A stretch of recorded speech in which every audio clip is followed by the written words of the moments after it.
All right. Yesterday we learned how to condense and expand our expressions, which is something that we will use for solving. So that's why we have to have this to be able to solve our logarithmic and exponential equations. So let's look at our condensing here. When I'm condensing, the first thing I do is slide all of my constant multipliers back to being exponents.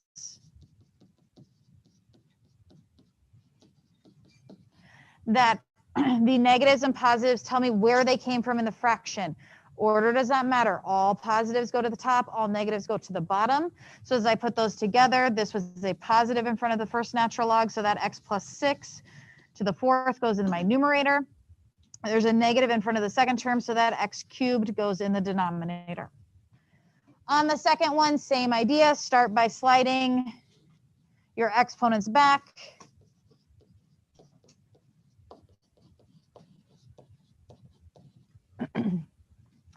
Because they are both plus, that means they all came from the numerator, or that I'm just going to multiply those two together as we condense log base b of x to the fifth, y to the sixth.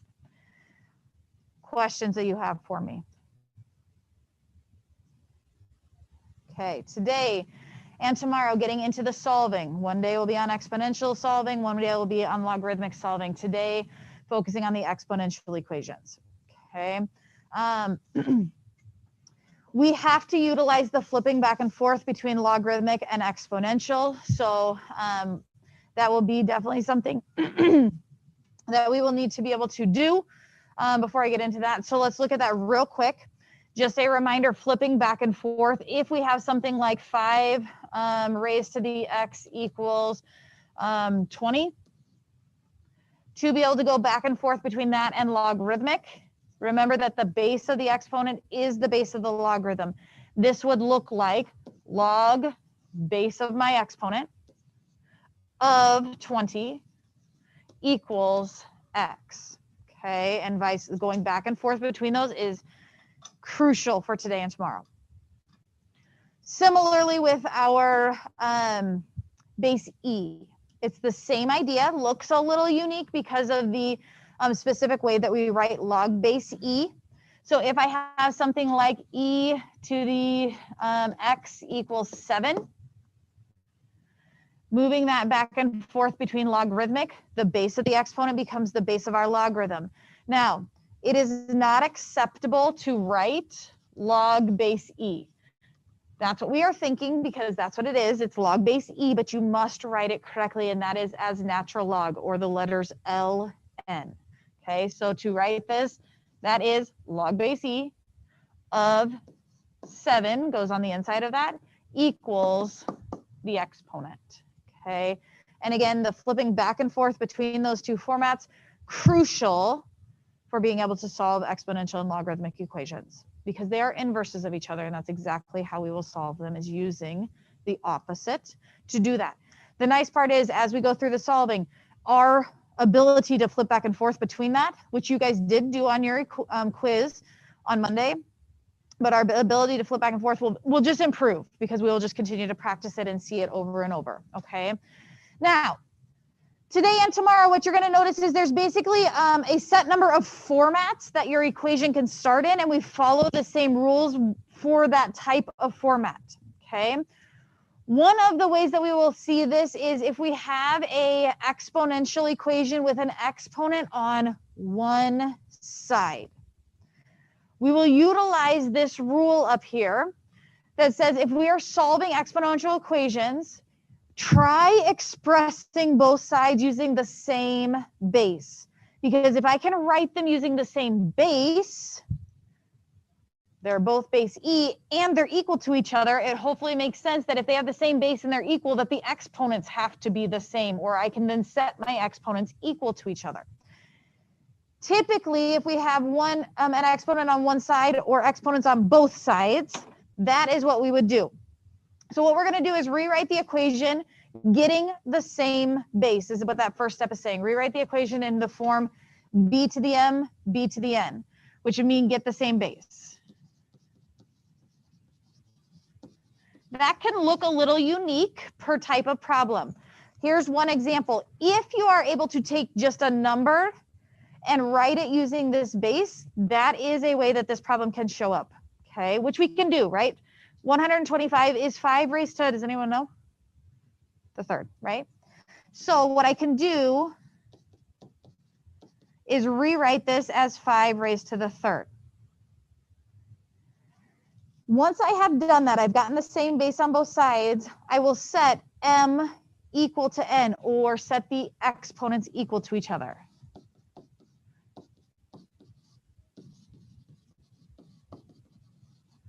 Okay, so now because my bases are the same, that means my exponents must also be the same. And so I can just zoom in on that equation that says that 3x minus 6 must equal 3. And solve for our variable. Our variable is x, solve for x.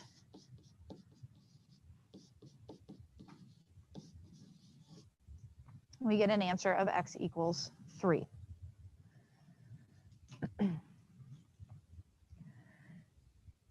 This can look this way, where we have just a number on one side and a number raised to an exponent on the other side, and we are able to match that. If this can be some power of that base, that is one way that we would attack this. Anyone still need this page? It can also look this way, where we've got exponents on both sides, and this is probably the more common way that this will look, is where we have exponents on both sides. When we have exponents on both sides, we're going to try to get the bases to be the same. So start always with the smaller number. My smaller number is 4. Go to the bigger number. Can I rewrite 8 as 4 raised to something? No. 4 to the first is 4. 4 squared is 16, right? So I can't write 8 as 4 raised to something. So I would have to reconsider both sides. Can somebody think of another number that both 4 and 8 are powers of? 2. And so I can manipulate this. Now, understand, this ultimately still has to say 8. This still has to say 4. I can just make them look different. What do I mean by that? This is still going to say 4, but it's going to look like 2 squared. Isn't that still 4? Yeah? Okay, I can't change the number, but I can make it look a little different. Raised to the x minus 3. Again, this still has to say 8, but I can make it look different. And 2 cubed is 8. Okay. So now I do have the same base on both sides. I have not changed the problem yet. It still says 8 raised to that exponent and 4 raised to that exponent. They just look a little different, so that now I have matching bases. Once I do that, now we move to the step where we zoom in on our exponents. Okay. When I zoom in on my exponents, understand the algebra way notation that I'm going to do here. See, I'm going to group this in parentheses, because what's that going to make me do with the 3? Distribute it. Okay, so as I zoom in on those exponents, if I were to have a binomial in there, I'm going to group them with parentheses. Now we're just at the solve for x phase.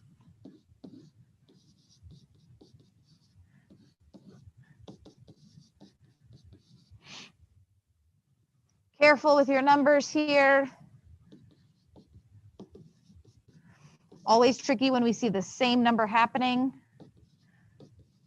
But negative 6 minus 6, negative 12, all right?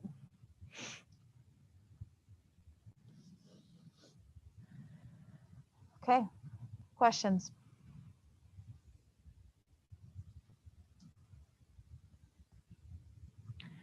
Sometimes it can be a little trickier, okay? So again, think about how you can manipulate things. I said look at the smaller number. Technically, 1 over 27 is smaller than 3, but I would again consider the 3, 27 and 3, and how they are related to each other, okay? So obviously not the same base, but can I rewrite 1 over 27 as the smaller number 3 raised to something? I can, but it's tricky, okay? 27 is what power of 3? 3 to the third, right? But how would I get that 27 to be in the bottom? Negative. That's exactly what I need to do. This still has to say 1 over 27. This is really 3 to the third. I want it to just be a base of 3, so I'm going to bring that 3 to the third up to the top, which changes the sign to a -3. So this still says 1 over 27, right? Okay.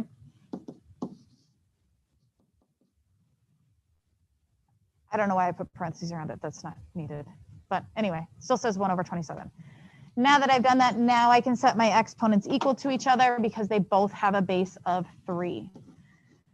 All I am saying is continue to double check. It still has to be the same number. I can't just like cube the 3 to make this a 27. I can't change the number. I can change how it looks, but it still has to say the original number there. Does that make sense? Okay. Solving here. Looks like we get an answer of x equals 4. Ultimately, you can put that back into your problem and make sure that you would get an equation that is equal on both sides. If I plug it back in, we should get the same number on both sides of our equation. All right, trickier ones. Trying to see all of our kind of different ones that we could see. We saw a fraction.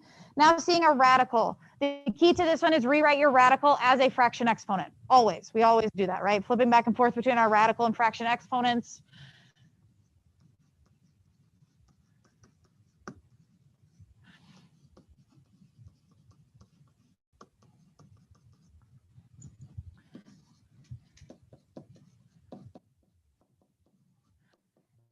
And by doing that, I already get the same base. So now I already just get to zoom in on that exponent. Let's just talk the algebra and solving when we're dealing with fractions.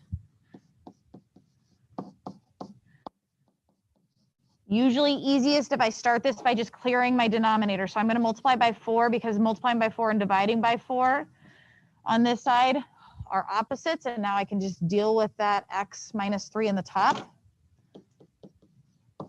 1/2 times 4 is just 2, right?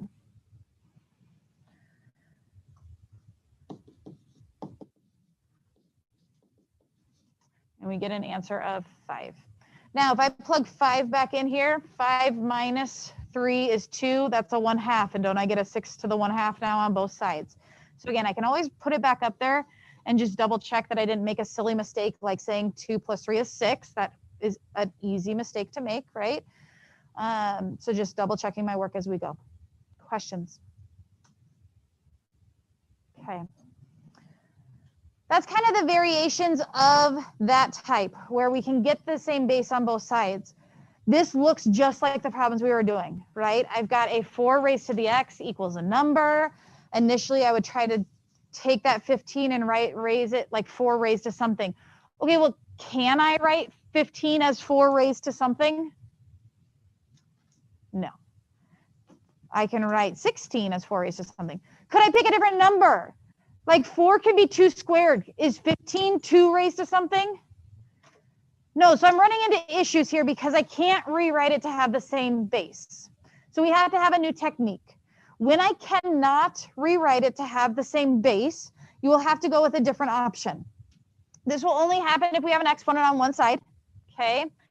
But what happens is we're going to need to use a logarithm to solve this, and this is where the flipping thing is going to happen. So I can't get the same base on both sides. So what I'm going to do is get that exponent by itself.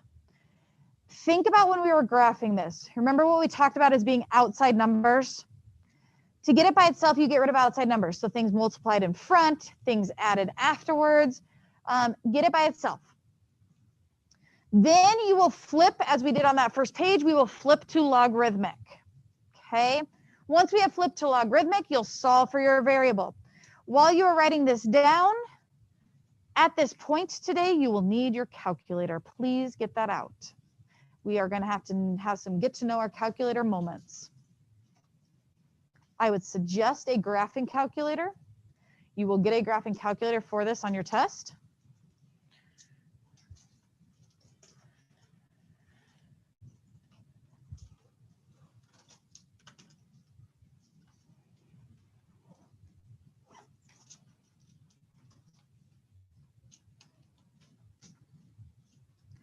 Okay. So if I use this basic example that we have here, 4 raised to the x equals 15, I don't have any outside numbers. It is isolated. We've taken care of step number 1. Step number 2 says flip to logarithmic. So again, remember that whatever the base of my exponent is becomes the base of my logarithm. So we've got a base 4, so I write log base 4 of 15 equals the exponent. Guys, this is ugly, but it is just a number. So now I go type this in my calculator. Please hit your math button, which is on the left-hand side, like, I don't know, 3rd or 4th button down, hit math. Go down to the very bottom of that list and see if your calculator has one that says log base. Mine was option A. If yours has that, you have a newer operating system, you get to just type in log base 4 of 15 and hit enter. And it'll tell you that your answer is 1.953.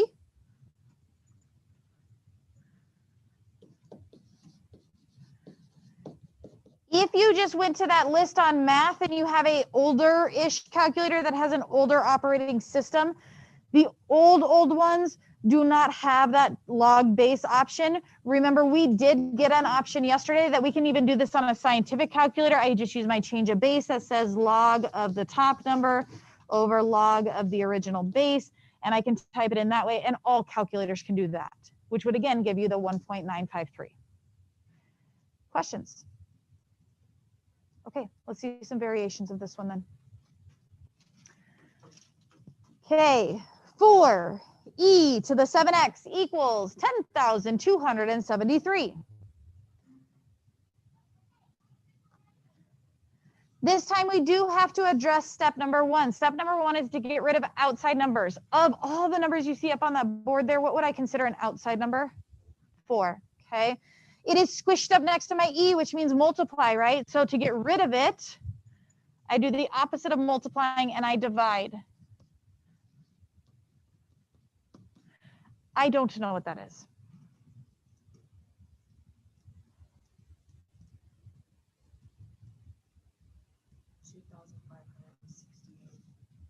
2,568.25. Thank you. Thank you. Do I have any more outside numbers to get rid of? Is the 7 outside?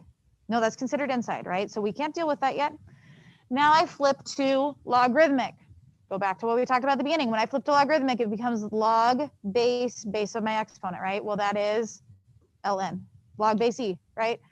So it will look like natural log of 2,568.25 equals my exponent.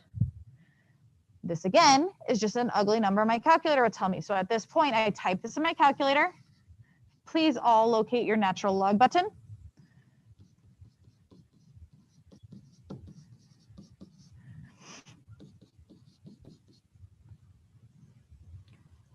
I clearly have no idea what that is. 7 point. We have not finished the last step, and that is to solve for x. So now I just go to x, and I would divide by 7. And that's obviously going to be 1 point something. Thank you.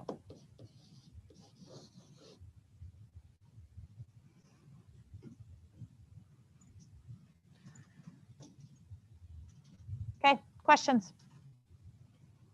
I think I've got one more.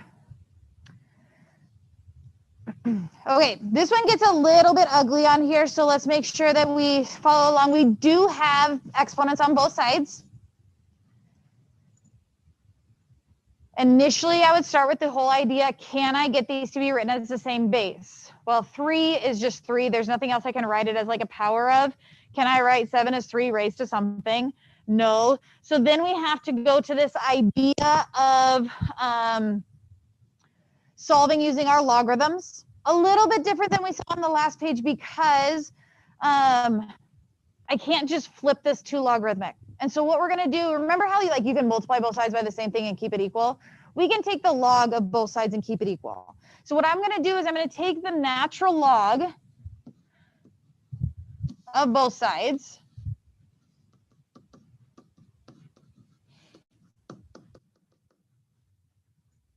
Okay. Ooh, when I do that, do you see a property of logs that I could do here? Can't I slide exponents out front? Okay, so that's where we would go with this one. So start by taking the natural log of both sides.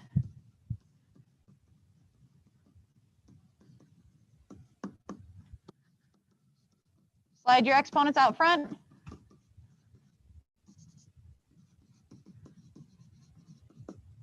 Okay, so when I do that, I end up with 2x minus 1 times log of 3, x plus 1 times natural log of 7. And then we're going to get our x's on the same side and our logs on the other side.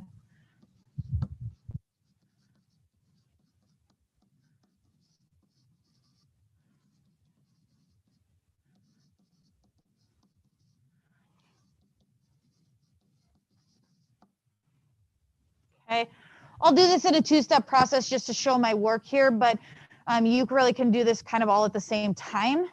I'm going to let's move our x's to the right-hand side. So to do that, I would divide by x plus 1.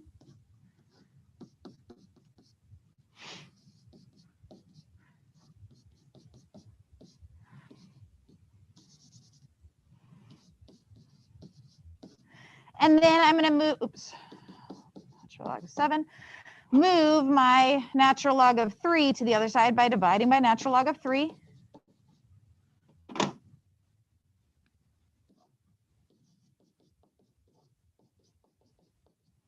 And that's an ugly number. When you type that in, make sure you close your parentheses or type it in as a fraction.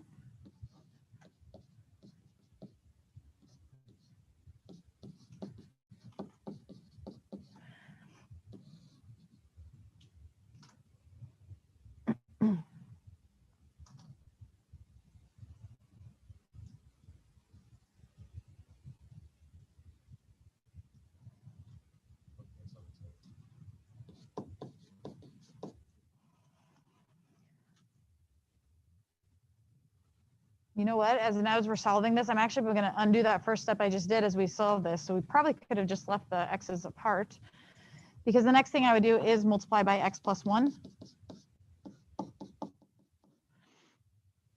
and distribute that 1.77.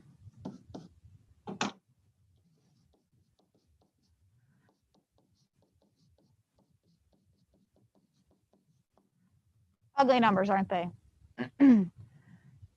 But we have calculators. So now we just keep going here, continue to solve for x. What? You got lost? When it ends up with something in the denominator of my fraction, I need to multiply by that denominator to be able to continue to solve. So I multiplied by the x plus 1, and I distributed that 1.77 through that. Does that make sense? So get my x's on the same side.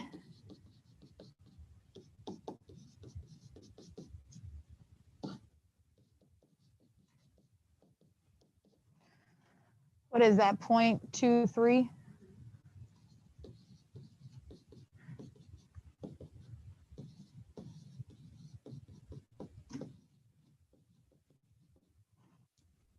And divide by 0.233.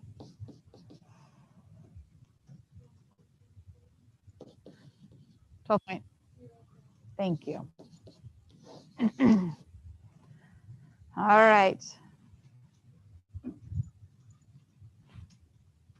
Questions?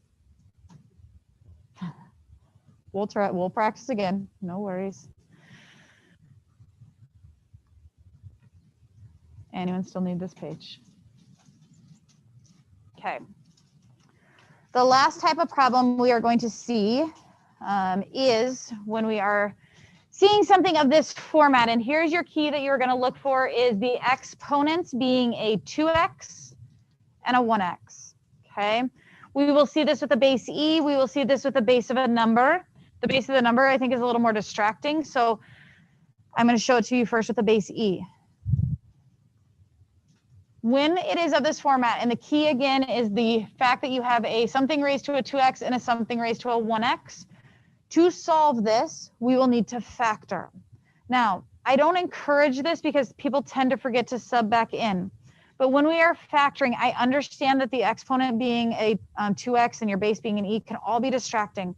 So if I were to look at this and get rid of that distraction, it would be like something like a squared minus 8a plus 7. And can I factor that?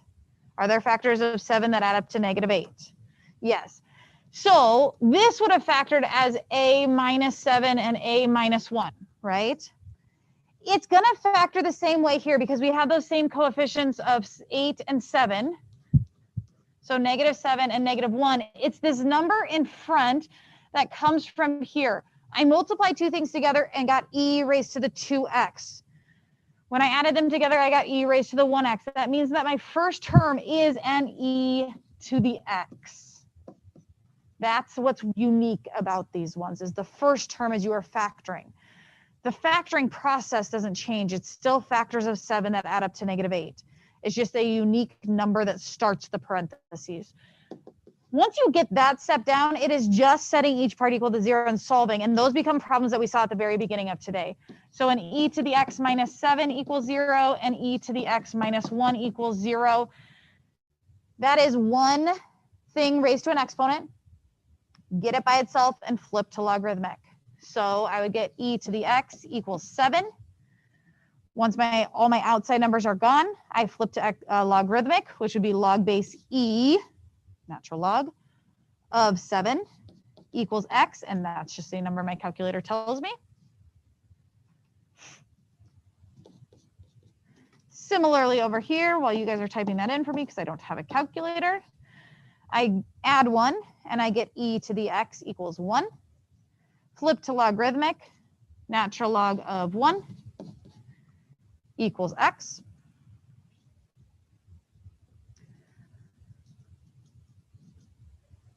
What is natural log of 7? Okay. This one actually you probably could do without a calculator. E raised to what gives us 1? 0. Or your calculator will tell you that too. Okay. Any questions for me? Okay. If you understand what I just did, the next part is so similar, but it becomes, I'm sorry, very distracting because the base is not e. E is easier to consider and a variable. This one is a little bit harder to see because you want 3 to be a coefficient, but our base of the exponent is 3. So as we look at this one, again, we see that key of an exponent of 2x and an exponent of 1x, right? That's your key to indicate that we're going to be factoring. Change the base. Do you remember how on the last one I changed the base to like an a? Okay. Well, our base is 3. And so when I change this to a, look at what happens. It's a squared plus a to the first minus 2. And what was confusing for me when I first looked at this problem is I wanted there to be a 3 in front of it. Like I was trying to factor like our leading term was 3 and that I had to do like my guess and check or my slide and divide. But the base is 3. So the base, this part of it, gives me just the first term in there, but I'm just using this -2 and this +1 to find my factors. Factors of -2 that add up to 1 are 2 and -1, right? And it's this term right here, whatever was being raised to the 2x, that gives me the first term in each of my parentheses, raised to the 1x. So it would be 3 raised to the x and 3 raised to the x. Doesn't that look weird? It's distracting. And the 3, like, it made me, this is the way I looked at it first, is I wanted to look at it as like a 3x squared plus 3x minus 2, which is actually not factorable. Do you see where I'm getting that? We don't have coefficients of 3. That's the base of the exponent. And that's why this one I think is so distracting. Look at what's being raised to the 2x. Consider that a. Okay. Once we have it factored, we can just set each part equal to 0. Again, this goes back to what we were looking at the beginning of our notes. These are exponential equations.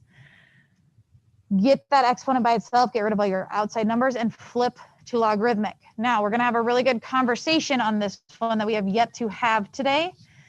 So I moved the 2 over because that was an outside number. When I flip to logarithmic, I don't necessarily have to recognize this, but my calculator will tell me This would become log base of my exponent of -2 equals x. And if I grab my calculator and I go type that in, who's my fast typer here? What does your calculator tell you? It doesn't work, does it? It gives you probably a syntax error or domain error, one of those two things, depending on your version of calculator. It says error. Does anyone know why it's an error? It's the issue with the negative, yeah. It's not an exponent, so I can't move it. But logs don't have logs have a domain of 0 to infinity, right? Not negative. I can't do the log of a negative number. There is no number I can raise 3 to give me a negative answer, right? So when we see this, when we have a log and this is your key right here, that means that there is no solution for this particular strain. We might get an answer over here. So our overall answer is not no solution, but I just want you to understand that that -2 would mean that there's no answer for that one. Over here, I think we get an answer. Log, so I added 1, I'm flipping to logarithmic, log base 3 of 1 equals x. What's x equal over here? 0. There is an answer, so please don't write no solution. There's just no solution for this particular part of it, but there is one answer that will work in this, and that is that x equals 0. Questions? That's, in my opinion, that's about as tricky as it gets to recognize how to start the problem. Okay. Your assignment is again on my math lab today. You were looking at assignment number 48.